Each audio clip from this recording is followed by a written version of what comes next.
Ladies and gentlemen, boys and girls, today's a mental one. It is the official Tortoise Tech Dream Machine, the best in slot gaming PC you could possibly hope to buy. I literally sat and scrolled through every single category for like 2 hours this morning, and this is the 92,000 Rand absolute mental build I came up with. I'm even going to suggest a chair to you for this. So it's going to be sort of a minus a desk, a full gaming setup that you could then hope to buy. We're not doing dual monitor for this one. I'm just going to suggest the one for the dual monitor. Any sort of 27 on the side would be preferable to have as a dual monitor setup, but beyond, let's say add 3 grand there, let's call it 95,000 Rand, so like 100k PC. But Nag always did a dream machine back in the day, and damn it, it's my time to shine. So starting off with the processor, of course it's a 7800X3D. Of course. What do you mean?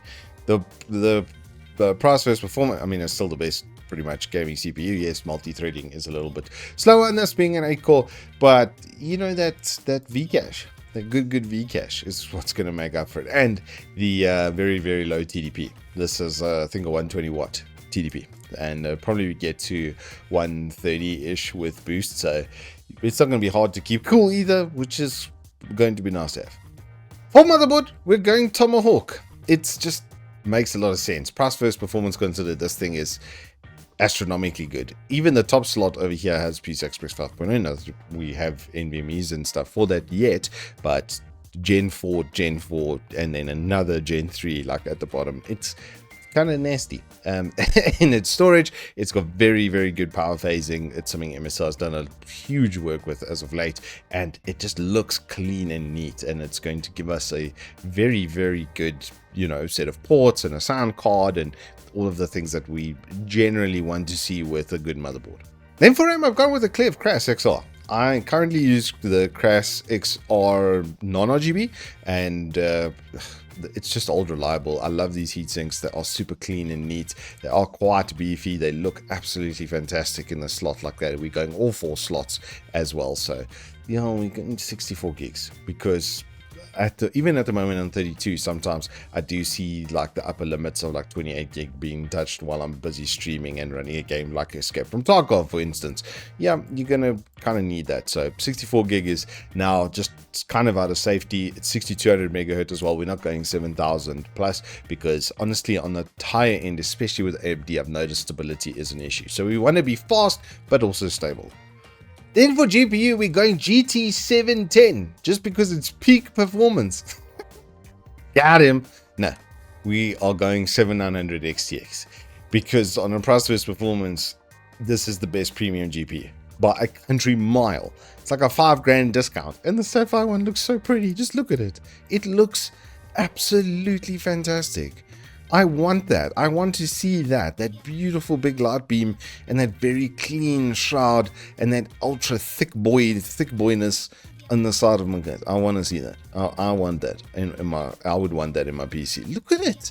It's absolutely stunning, and it comes with a GPU sag bracket, which is a nice big plus, which we won't actually technically need because our case is also going to take care of that. But it's nice that it comes with it, and just the look and feel of this GPU. Oh my word, it's true worthy. The only thing is 2-year local warranty. What's going on, Sapphire? Have a word there. Please make this a 3-year because the graphics card looks too nice. They generally don't break the nitros either. These are like very, very good. So yeah, that's a bit weird to me. But the cooling on these, having refurbed a couple of them, the way that they do these copper plates and stuff, it's almost like artisanally made. It's so good. They lap them like very, very smooth, so you get very good contact. And yeah, this is a bit overkill for this graphics card, if you're wondering. And if you're wondering why the 7900 XTX, let me show you with Tech Power Up charts. Old reliable. 4080 is 2% slower for 5,000 Rand difference. It's like 20% on the price, or not quite. It's divided by 6, right? So let's say it's 15% to 18% in price premium for that kind of experience. And if you're streaming, sure, I would say get a 4080. But if you're raw gaming, the stats speak for themselves. This just makes a lot of sense. And as I said, the cooling is a little bit overkill. If we check the TDP, which should be over here, it's 355 watt. So I've got a 320 watt and it's still a 3 slot, and that's basically becoming a 4 slot. You can see the reference cooler is only like a 2.5 slot. So yeah, the Sapphire Nitro is nicely overkill.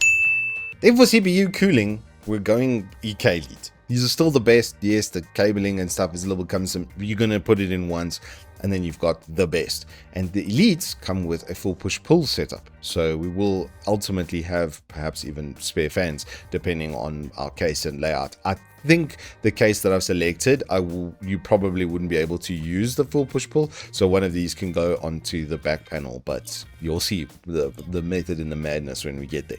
And speaking of, and with much bleakness, having already bought my CH510, I much would have preferred one of these, because this has my dream now, with 3 140s up front. They put in big 140mm fans, 3 of up front. There is space up top for 280mm mounting. It is set in front of the motherboard like that, so it might just fit. It might look a little bit cumbersome with a push-pull, but you wouldn't really need it with that much clean flowing intake. And with how good the deep cool fans have been, I've got to say they are kind of my default at this point in time.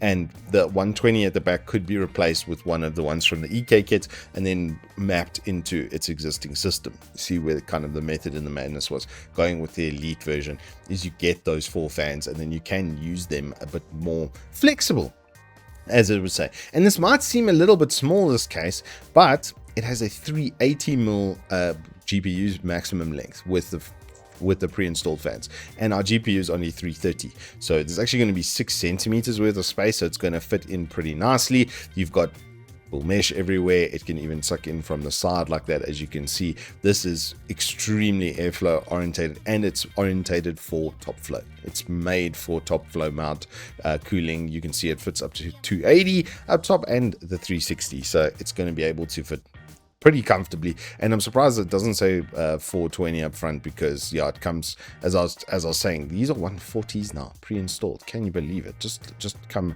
over down here and 3x140s, and the FK120s were already beating most 140s, so these are going to be just that much better.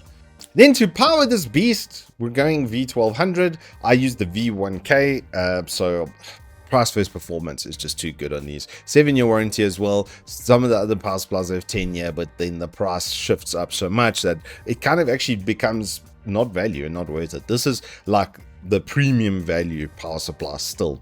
Good job from Uncle Cooler Master. And yeah, as I said, full modular. And what I really like about these ones is they've got those very soft, it doesn't show it, but the very just open flex kind of cables on either end. It does have heat shrink around it, but on either end there's enough space from the heat shrink that it can make those sharp turns that are sometimes needed. Then for storage, we have 2 options, but I'm going with the Fury Renegade because price versus performance, this is the best premium SSD still that I've tested. 3,200 Rand for a 2 TB of this kind of speed is actually a very, very good price, I've got to be honest, for this drive. And this is going to be our primary drive. Another option for primary drive is the 990 Pro. This is also like insane. It is kind of sort of worth it, sort of not really, but kind of worth that 20% price increase that you're seeing over there. You're not going to see it in raw performance, but on very long-term reliability, we know the Samsungs just keep going on and on and on. And then for a secondary drive, I'm going to suggest you go to the ADATA XPG. Bang for buck, it's still the king, and I would have this as a secondary drive and have the Fury as my primary drive, just because the Fury's small file handling is like 30-40% better than this drive. So yeah, on big files and stuff, this is going to be good for like media and gaming and stuff. You can offset it over there, but your operating system files and your installed programs, your Adobes and that sort of stuff, are going to run better off of the Fury. Then for monitor, I have to go for the spiritual successor to the very one that I'm using right now, 95% DCI-P3 with a Delta variant of less than 2. It's basically exactly the same as the AOC Aegon, which is what I would have selected if that was in stock, but this is actually cheaper now, so Alienware wins. And also, just look at the back of this thing.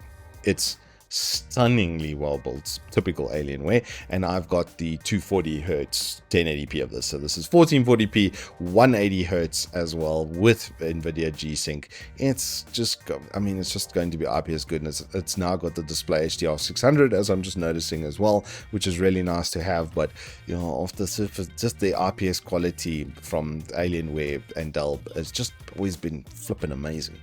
Then for mouse, no holds barred. It's Death Adder V3 Pro. There's nothing really to say here. This is the best FPS gaming mouse, 63 grams. Wireless. Okay, I don't know how, with no holes in it, etc. They've done an exceptional job on this. Since I reviewed it, it's left me haunting in my dreams, and if money was no option, then it's definitely the one I would go for. Now for keyboard, we're actually returning to an old faithful. I still hold these as like one of the best pre-built keyboards you can get in the Apex Pro TKL. This is the OmniPoint variant, which if you don't know about the OmniPoint switch, it's very, very clever. It basically, you can set the actuation levels in it, so it gives you extreme customization. But if you don't need it and you're just happy with a normal red switch, then there is that variant for a considerable discount of like 900 odd rand, which obviously you can put into more storage or something else. But yeah, these are for pre-built keyboards. I just don't see anything better than these right now. The LCD, the OLED in the top right over here has all of the keyboard functions built in, so you don't even need to use the software when you're on the go. It's crazy good. USB pass-through and stuff. The build quality is phenomenal. I fell in love with this thing, and it's still, even a year later after reviewing it, still haunts my dreams. But it's not the final testament. Honestly, the final testament is the GMMK Pro. It's the last one that you would need to buy, and you can fully customize it. It is going to push itself about to a 4 grand sort of price point. These base kits for 2,500 rand are kind of a steal right now. 75% layout might not be for everybody, but you can completely customize the any switch on the keyboard. So if you, whatever you want to have on the right hand side or across the top, you can then change. It doesn't have to be the default type of layout, and you can pick your own keycaps obviously and your own switches, and then you just get the best, most customized and longest term keyboard, because if one switch fails, you just pull out one, you just pull it out and put in a new one.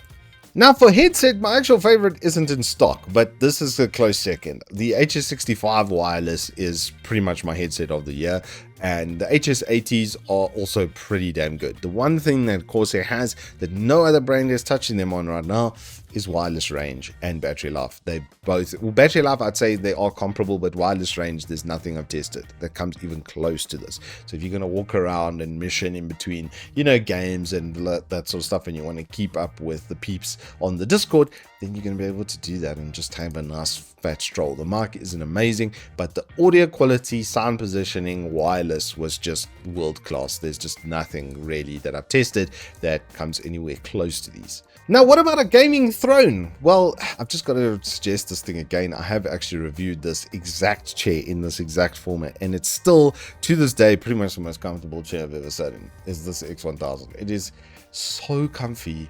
Oh, this thing haunts my dreams. My Rosie that I'm sitting in right now, it's extremely comfortable as well. Everybody that sits in it, they comment like, damn, these Rosie chairs are comfortable. They are very good. But this is just the best EU. I can't tell you, I can't explain it. Like, you just can't compare. On comfort, there's nothing cheaper, more expensive that comes anywhere close. But it's not as cool as the one that I've added to the cart, which is the second most comfortable that I've tested to date, which is this thing. I did the Doom version of this, but then I brought out the Darth Vader version, which just looks flipping amazing, doesn't it? Look at it, it's got the pen, it's got his flipping chest panel right in the, it's got, I saw it at the store the other day, while I was there at Evetech, and why have you done this to me? I want it so bad, but it's like 9,000 rand for a flipping chair, but it's also really nice. Just look at it, it's flipping cool. There's also a Boba Fett edition as well, which is even more money. I don't know why you're doing this to me. Look at it. Look at it. It's flipping amazing. Okay, sorry. I'm just having a small nerd out breakdown. But look at it. It's got this thing on the back and the Star Wars. And yeah, I'm still a Star Wars nerd at the end of the day. So yeah, these, and then there's this version as well with the Stormtrooper. Look at it. It's just it's such a dichotomy between those three. I would not be comfortable buying any of these because they all look so awesome. And I like Stormtrooper, and I went for Stormtrooper build at one point, and it would have matched that build. So it's really tough. But I'll probably go for the Darth Vader one just because it's gonna stay like looking cleaner for longer than these probably would, especially with my doggos. And that, ladies and gentlemen, brings us to our final cart, which looks like this. As you can see, I've added in pretty much everything that I said I would into the basket, except for that secondary monitor. We went with the OmniPoint just to, you know, give you a complete price, like top line type of thing, with the top line chair as well. And the total came to 92,436 bucks, which is just a tad on the ridiculous side, I'm aware. But if you were to buy this machine and play on 1440p 180 hertz, you're gonna get like 200 FPS from that graphics card on pretty much any AAA game. It's gonna be sharp, it's gonna be fluid. The mouse is like the best. You can do like FPS quite easily with that. 180 hertz is nothing to put your nose up at for input delay reduction. Yeah, this would be competitive. It's my Turbo Tortoise Tech dream PC. This is, if I just had 100k to just go and blow on a computer and get this is the exact setup that I would get. So now you don't have to wonder anymore. And obviously we'll do one again the end of next year, once I've reviewed a bunch more stuff and, you know, obviously gotten a lot more experience with things. But yeah, this build, it's kind of haunt my dreams, is what it could be, right? And I'm blessed, don't get me wrong. Now, for the rest of the year, I'm not really going to be taking suggestions on buyer's guides or budgets or price points. I've done a lot of that now over the last 3-4 months. So there is, if you're looking for like ultra budget gaming to like really premium, there's a buyer's guide basically for you. Instead, what I'm going to be doing is when the level up deals land, I'm probably going to start with top 10s next week and do like monitors and peripherals, you know, keyboard, mouse, headsets, so that you guys know what to look out for, what's the best of the best from each brand, or not even really brand, just what's the best of the best at kind of each price point. And then once the level up deals land, I will probably do a top 10 upgrade kits or top 10 GPUs, you know, based on those deals and the pricing and stuff that comes through, because it's generally pretty damn wild. So we'll see when it lands what happens. I might then take a suggestion from you guys for, you know, like a specific price point, but I think we've pretty much covered that now. I think we've checkboxed that end to end, because I'm going to have to do laptops as well. I'm going to have to do another top 10 laptops, because level up deals. So laptops are going to be sick as well. So yeah, that's probably the end of our suggestion series for this year, I'm afraid, because yeah, there's a lot to cover before Evetech then closes somewhere probably around the like 20th of December, and then we'll only be back in January. Can you believe it? It's that time of year once again. I mean, we're recording this on the 8th of November. Scarcely believable. Anywho, hope you've enjoyed it. If you think that you know, could have improved somewhere, you've got some input and stuff, I'd still love to hear about it down below. Until next time, hope you guys stay safe, keep well. If you've enjoyed this, hit us up with a like and subscribe, and I will see you on the flip side.